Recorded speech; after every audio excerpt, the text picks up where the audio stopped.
बिस्मिल्लाहिर्रहमानिर्रहीम। अगर आप लैपटॉप ख़रीदने जाते हैं और आपको दुकानदार कहते हैं कि हमारे पास कोर i3, i5, i7 और i9 है और उसका ये प्रोसेसर है, ये हार्ड डिस्क है, और आप कंफ्यूज हो जाते हैं कि अब हम इसमें से कौन सा जो सिस्टम है वो परचेज़ करें, तो इस वीडियो में मैं आपको डिटेल बताता हूँ कि कैसे आपने लैपटॉप या कंप्यूटर ख़रीदने जाना है और कौन कौन सी चीज़ें आपने जहन के अंदर रखनी है। सबसे पहले जब आप कंप्यूटर परचेज करने जाते हैं तो दो चीज़ें आपको पता होनी चाहिए। सबसे पहले है कि आपने कंप्यूटर जो परचेज करना है उसका बजट कितना है। आपने 25,000 की रेंज तक खरीदना है, 30,000 की रेंज तक खरीदना है, या कितनी रेंज है।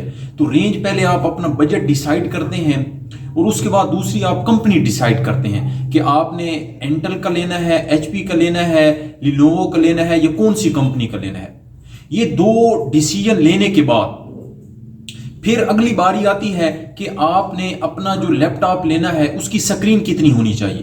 15 इंच होनी चाहिए, 16 इंच होनी चाहिए, 19 इंच तक आप स्क्रीन जो भी आपने लेना है तो वो आप डिसाइड करते हैं। स्क्रीन खरीदने के बाद अब अगली बारी आती है कि आपने स्क्रीन डिसाइड कर ली है, उसके बाद आती है कि आपने कौन सी रेजोल्यूशन का लैपटॉप लेना है।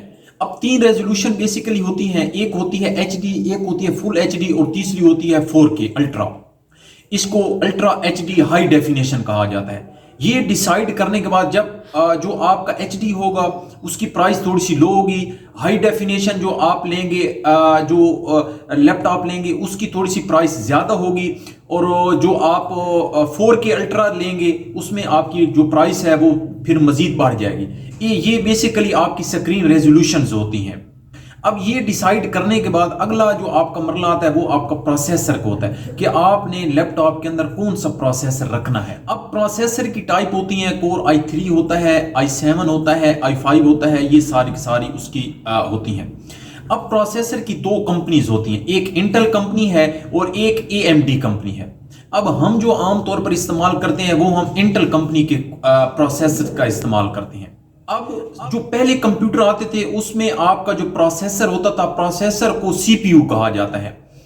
उसमें जो आपका होता था पेंटियम 1 होता था, 2 होता था, 3 होता था, ये सारे के सारे पेंटियम होती थी सीरीज।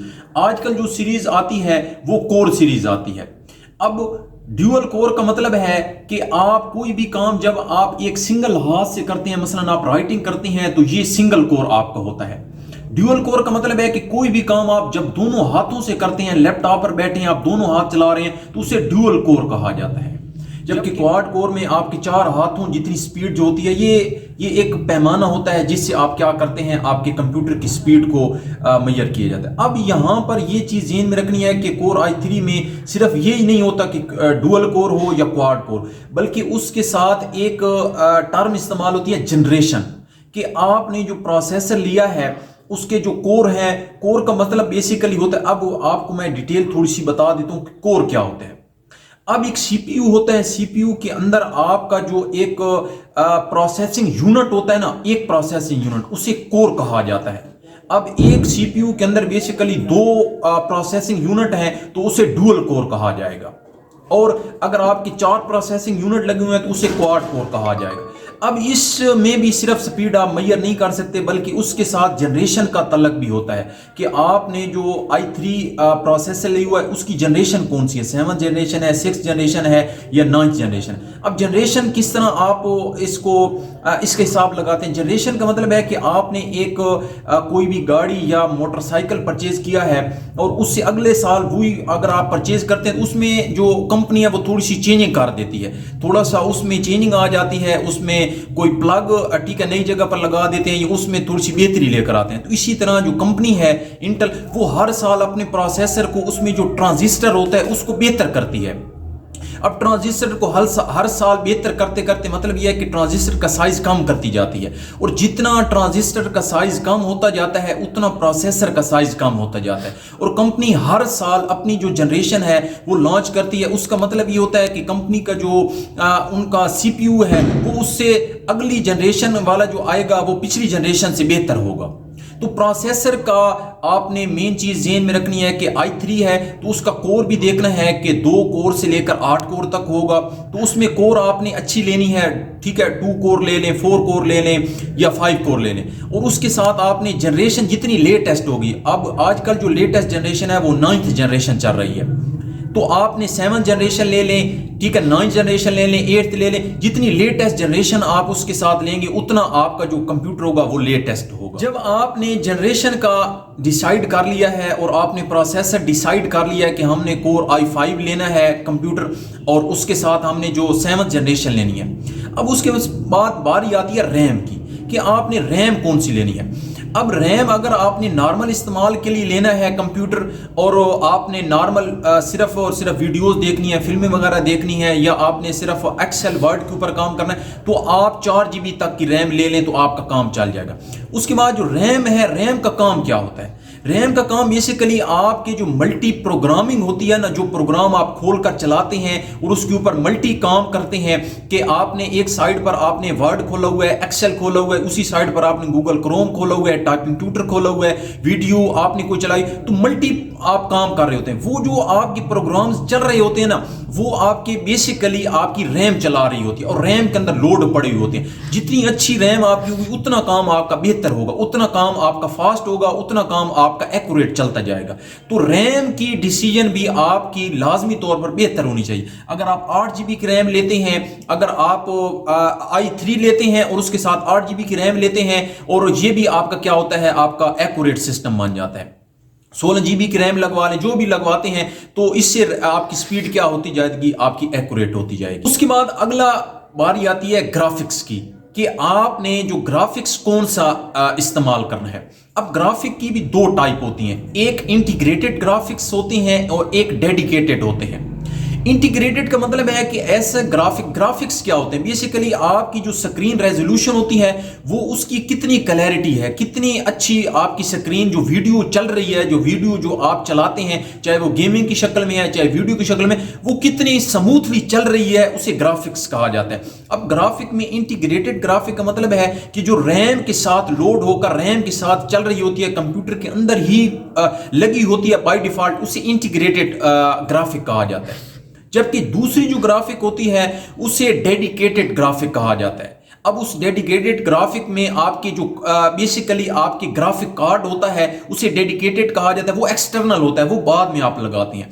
अब 1 GB का आप कार्ड लगवा लें, 2 GB का लगवा लें, जितना अच्छा कार्ड लगवाएंगे उतनी आपकी अच्छी जो आपकी हाई रेजोल्यूशन आपकी वीडियोस हैं वो स्मूथली चलेंगी, और उसके बाद जो आपकी गेम है, हाई डेफिनेशन गेम है, वो भी क्या करती जाएंगी, आपकी स्मूथली चलती जाएंगी। उसके बाद अगला लास्ट एक ऑप्शन है आपका हार्ड डिस्क। आपने हार्ड डिस्क कितनी लेनी है कि आपने रैम तो आपने डिसाइड कर ली, रोम अब आपने डिसाइड करना है, हार्ड डिस्क डिसाइड करना। अब हार्ड डिस्क की 2 टाइप होती हैं, एक HDD होती है और एक SSD होती है। HDD का मतलब है हार्ड डिस्क ड्राइव।